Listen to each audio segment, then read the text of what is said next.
안녕하세요 여러분. 저는 샘입니다. 오늘은 파커 태양 탐사선에 대해 이야기해 보려고 합니다. 미국 항공우주국이 발사한 파커 태양 탐사선은 태양에 사상 유례 없는 근접 비행을 성공적으로 해냈습니다. 이 탐사선은 태양 표면에서 불과 약 3880만 마일 거리까지 접근했는데 이는 지금까지 인류가 태양에 가장 가깝게 다가간 기록입니다. 작년 크리스마스 이브의 파커 태양 탐사선은 태양의 바깥 대기층으로 뛰어들어 섭씨 약 982도, 화씨 약 1800도에 달하는 극한 온도와 전자장치를 손상시킬 만큼 강력한 방사선을 견뎌냈습니다. 최대 시속 약 43만 마일이라는 어마어마한 속도로 비행하며 왜 태양의 코로나가 표면보다 훨씬 더 뜨거운지 등 오랜 미스터리를 풀 실마리를 제공하고 있습니다. 이는 태양풍과 우주 기상 현상을 이해하는 데 큰 도움이 될 수 있는데 이 현상들은 지구의 통신 및 전력망 등에 직접적인 영향을 미칩니다. 이번 근접 통과가 성공함으로써 태양 탐사의 새로운 시대가 열렸습니다. 2018년 8월 미국 항공우주국이 이 탐사선을 발사했을 때 전 세계는 태양에 닿는 임무가 처음으로 시작되는 역사적 순간을 목격했습니다. 이는 매우 도전적인 목표입니다. 생명 유지에 필수적인 태양이지만 그 주변 환경은 극도로 위험합니다. 코로나라고 불리는 태양의 바깥 대기는 온도가 수백만 도에 이를 수 있고 방사선도 매우 강력합니다. 그럼에도 파커 태양 탐사선은 이 혹독한 환경 속으로 뛰어들어 태양이 왜 지금처럼 행동하며 그 태양 활동이 왜 지구에 큰 영향을 미치는지를 해명하기 위한 오랜 질문들에 답하고자 합니다. 사실 이 임무가 구상되기 훨씬 전 유진 뉴먼 파커라는 천체 물리학자는 당시 거의 아무도 믿지 않았던 개념, 즉 태양풍에 대한 예측을 내놨습니다. 1927년 미국 미시간주 호턴에서 태어난 유진 파커는 고전 물리학 방정식이 이끄는 대로 연구를 진행하며 결과가 아무리 급진적으로 보이더라도 끝까지 파고드는 과학자였습니다. 1950년대 중반 행성들 사이의 우주는 완벽한 진공 상태로 아무것도 없는 조용하고 고요한 공간이라는 생각이 지배적이었습니다. 그러나 파커의 계산에 따르면 태양에서 무려 시속 100만 마일에 달하는 속도로 전하를 띈 입자들이 끊임없이 분출되고 있어야만 했습니다. 이는 그 당시 많은 과학자가 상상도 못하던 사실이었습니다. 왜 태양이 그렇게 많은 입자를 우주 공간으로 뿜어낼까 하는 의문이 제기되었습니다. 파커가 태양풍을 설명한 초기 논문은 심한 회의와 거부에 부딪혔습니다. 동료 평가자들은 수학적 계산과 결론이 틀렸다고 주장했고 심지어 논문의 게재를 막으려는 시도도 있었습니다. 하지만 저명한 천체 물리학자였던 수브라마니안 찬드라세카르는 파커의 계산에서 산술적 오류를 찾지 못했고 부정적인 평가를 무릅쓰고 논문 게재를 결정했습니다. 그렇게 1958년에 논문이 발표되었지만 과학계 전체가 이를 곧바로 인정한 것은 아니었습니다. 파커는 자신의 수학적 결론을 확신하며 연구를 계속했고 4년 뒤 마리너 2호 우주선이 태양에서 바깥으로 뻗어나가는 전하 입자 흐름을 직접 관측했습니다. 이는 파커의 예측을 정확히 뒷받침하는 결정적인 증거였습니다. 이것은 파커 개인의 승리일 뿐 아니라 태양 물리학 전체에도 큰 진전이 되었습니다. 그의 연구를 통해 태양이 단순히 조용한 가스덩어리가 아니라 역동적이고 종종 폭발적인 사건을 일으키며 주변 환경에 강한 영향을 미친다는 사실이 널리 알려졌습니다. 태양풍은 항상 불지만 그 중에서도 코로나 물질 분출이라 불리는 거대한 폭발이 일어나는 날도 있습니다. 이 폭발은 우주 공간을 건너 지구에 도달할 수 있으며 타이밍이 맞으면 지구의 전력망이나 위성 항법 장치, GPS 신호 등 다양한 기술의 교란을 일으킬 수 있습니다. 파커의 통찰은 태양이라는 별과 그 별이 우리 태양계 전체에 어떻게 영향을 미치는지 이해하는 새로운 학문 분야, 즉 헬리오피직스 태양 물리학의 기틀을 마련했습니다. 수십 년이 지난 후 미국 항공우주국은 역사상 가장 야심찬 태양 임무를 결정했습니다. 태양의 가장 바깥층인 코로나 내부까지 직접 들어가는 탐사선을 보내는 것이었습니다. 코로나는 멀리 떨어져 있음에도 표면보다 훨씬 더 뜨겁다는 점에서 오랜 수수께끼를 안고 있습니다.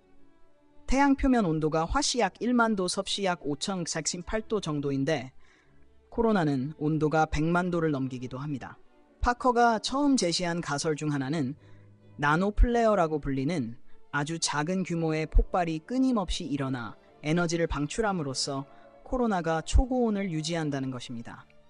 그러나 이를 제대로 알아내려면 우주선이 직접 그 영역에 들어가 상세한 관측을 해야만 했습니다.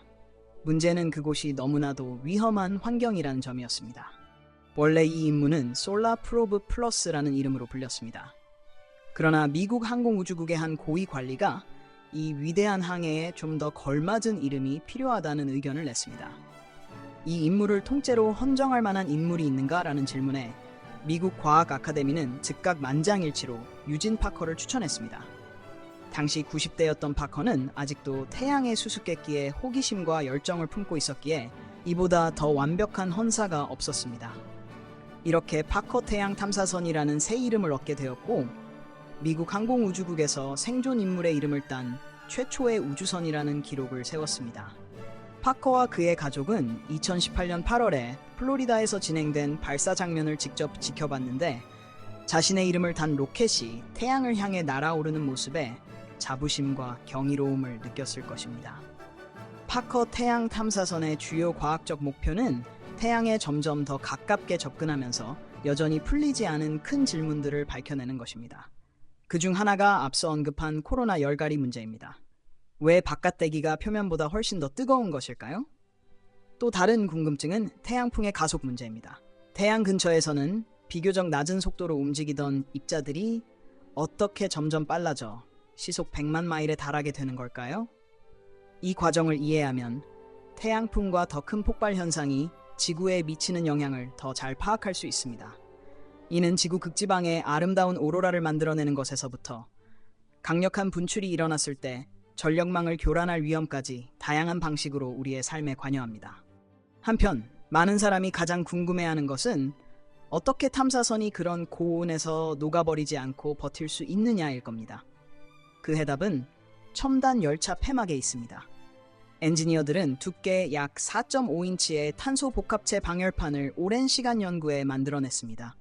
태양을 향한 면의 온도는 화씨 약 2500도, 섭씨 약 1377도까지 올라갈 수 있어 대부분의 금속은 녹아버릴 정도입니다. 그러나 이 방열판은 태양 에너지를 흡수하기보다는 반사하도록 특별히 설계되었습니다. 그리고 탐사선은 항상 이 방열판을 태양 쪽으로 향하도록 자세를 조정합니다. 방열판만 제대로 태양을 가리키고 있으면 그 뒤쪽에 보호된 기기들은 지구의 따뜻한 날씨 정도로 유지될 수 있습니다. 이 방열판은 가능한 많은 태양열을 차단할 수 있도록 평평한 원반 형태를 취하고 있고 뒤쪽에 달린 특수 라디에이터가 조금이라도 전도된 열을 방출합니다. 흥미롭게도 태양 표면에서 수백만 마일 정도 떨어진 공간은 우리가 일상적으로 느끼는 더위와는 거리가 있습니다. 지상에서 모닥불 가까이에 서 있으면 공기와 적외선 때문에 열이 피부로 직접 전달되지만 우주의 거의 진공 상태에서는 이처럼 열이 전달될 매질이 많지 않습니다. 물론 햇빛 자체는 엄청나게 강하지만 코로나가 희박하기 때문에 고온의 입자들이 빽빽하게 부딪혀 열을 전도하는 일은 상대적으로 적습니다. 그래서 가장 큰 위협은 직사광선에 의한 복사열이며 이를 방어하기 위해 바로 이 방열판이 있는 것입니다. 파커 태양 탐사선은 금성을 여러 차례 스쳐 지나가며 중력 도움을 받는 독특한 궤도 설계를 통해 태양에 점점 더 접근하도록 계획되었습니다. 금성의 중력을 이용해 속도와 궤도를 조정하면서 차츰 태양 표면에 가까워집니다. 이렇게 해서 최종적으로는 태양 표면에서 약 400만 마일 이내까지 진입하게 되는데 일상적 기준으로 보면 멀어 보일 수 있지만 태양의 바깥 대기층 안으로 들어간다는 점에서 엄청난 기록입니다. 이 임무는 단순히 학문적 호기심을 충족하기 위한 것만이 아닙니다. 강력한 태양 활동이 발생하는 원리를 알게 되면 우주 기상을 더 정확히 예측하는 데 도움이 될 것입니다. 태양이 거대한 코로나 물질 분출을 일으키면 고속으로 질주하는 전하 입자들이 지구 주변 자기장을 뒤흔들 수 있습니다. 그 결과로 극지방에서는 아름다운 오로라가 일어나지만 한편으로는 위성통신 장애나 전력망의 치명적 서지가 발생할 수도 있습니다.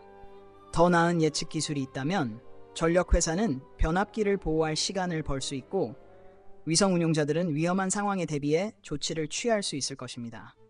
유진 파커는 2022년에 94세의 나이로 세상을 떠나기 전까지도 이 임무의 진행 상황을 지켜보며 큰 즐거움을 느꼈습니다. 특히 자신이 수십 년 전 수학적 방정식으로 예측했던 태양풍과 그 복잡한 구조를 탐사선이 직접 확인해내는 모습을 보며 깊은 인상을 받았습니다. 그는 어느 날 미국 항공우주국 과학자들에게 나노 플레어를 혹시 발견했나요? 라고 묻기도 했습니다. 코로나를 그토록 뜨겁게 유지한다고 여겨지는 미세 폭발 현상의 존재를 확인하려는 연구는 여전히 진행 중입니다. 이미 그 단서를 포착했으며 파커 태양 탐사선의 정밀한 관측 자료가 더 많이 쌓인다면 이 미세 폭발이 실제로 코로나를 가열하는 핵심 요인이라는 사실이 입증될 가능성이 높습니다. 결국 이 임무는 최첨단 공학과 혁신적인 과학에 관한 이야기이자 인간의 호기심과 끈기에 관한 이야기입니다. 수십 년 전 유진 파커는 당시 상식에 반하는 계산 결과를 믿고 연구를 밀고 나갔고 결국 자신의 주장이 옳음을 입증해냈습니다. 파커 태양 탐사선은 바로 그 도전 정신의 상징이라 할 수 있습니다. 아무도 가보지 못한 곳, 강렬한 빛과 열이 가득한 태양으로 과감히 뛰어들어 인류가 오랫동안 풀지 못했던 비밀을 벗겨내고자 하는 것이죠. 앞으로도 할 일은 많이 남아 있습니다. 파커 태양 탐사선은 7년에 걸쳐 총 24회의 태양 공전 궤도를 완수할 예정이며 매번 근접 통과 때마다 전례 없는 관측 데이터를 모아 올 것입니다. 이는 태양뿐 아니라 우리 은하에 흩어진 다른 별들의 행동도 더 잘 이해하는 데 기여할 수 있습니다. 별이 주변 행성에 미치는 영향, 그리고 지구 자기권을 벗어나 장기간 활동하게 될 우주 비행사들이 받을 영향 등을 파악하는 데도 중요한 열쇠가 될 것입니다. 오늘은 여기까지입니다. 다음 에피소드에서 다시 만나요.